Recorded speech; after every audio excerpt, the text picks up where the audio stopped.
Hai semuanya, balik lagi bareng gue Patrick dan kali ini gue pengen ngobrolin atau ngasih opini ya.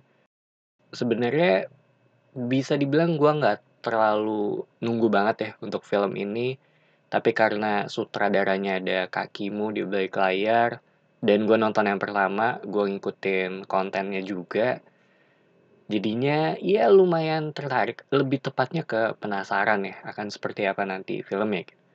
Dan ketika film pertamanya sukses, kalau nggak salah tuh waktu itu ngalahin Doctor Strange Multiverse of Madness ya. Rilisnya sih seingat gue berbarengan dengan itu atau di week yang sama. Jadinya gue nggak heran sih untuk ngelihat kelanjutan atau akan ada film keduanya gitu. Walaupun ada Simple Man juga ya dari balik ceritanya.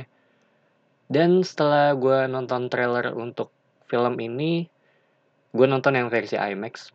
Dari sisi cerita, yang gue tangkep adalah tentang sekelompok remaja gitu yang datang ke sebuah desa, di mana salah satu anggota kelompok ini tuh dipilih oleh Badarauhi gitu untuk jadi penari di sana. Sepertinya sih itu ya, soalnya gue nggak tahu dari sisi ceritanya gitu, atau mungkin emang nggak dipublish dari sisi ceritanya, jadi bener-bener khusus dibuat ya untuk film ini aja gitu.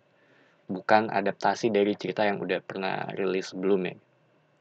Cuma ketika gue ngeliat trailernya, gue suka atau satu hal yang gue inget ya, mungkin lebih tepatnya itu ada transisi ketika pas malam yang kelihatannya mereka tuh baru keluar dari alam lain ke alam manusia gitu.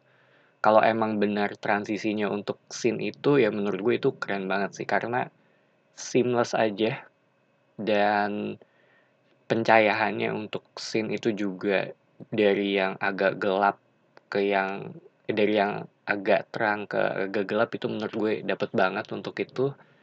Dan dari apa yang gue lihat di trailer juga ini kelihatannya film dengan budget yang mahal, baik itu dari look filmnya sama production value-nya gitu, terutama ketika berada di tempat yang menurut gue emang agak etnik ya. Dan satu hal yang gue notice itu dari aspek rasionya, harusnya akan jadi penuh ya ketika nonton di versi IMAX gitu. Karena emang film for IMAX juga. Cuma kayaknya gue akan nonton yang versi biasanya. Karena jujur aja gue bukan penonton horor. Cuma gue penasaran dari sisi ceritanya akan seperti apa. Soalnya kelihatannya juga menarik walaupun ada koneksi dengan film pertamanya gitu, yaitu dari sisi Badarawuhinya. Dan kalau ngomongin film horor di Indonesia, ya Indonesia tuh emang selalu punya soft spot ya untuk genre ini. Karena balik lagi ya emang deket aja sih dengan budaya kita. Mungkin buat yang tinggal di kota besar masih bisa split antara percaya dan nggak percaya. Tapi yang tinggal di kota besar kan ya nggak sebanyak dengan penduduk di daerah-daerah lain gitu yang jauh lebih kental atau lebih dekat dari sisi kepercayaan yang seperti ini gitu. Jadinya menurut gue akan lebih mudah untuk relate dengan mereka gitu.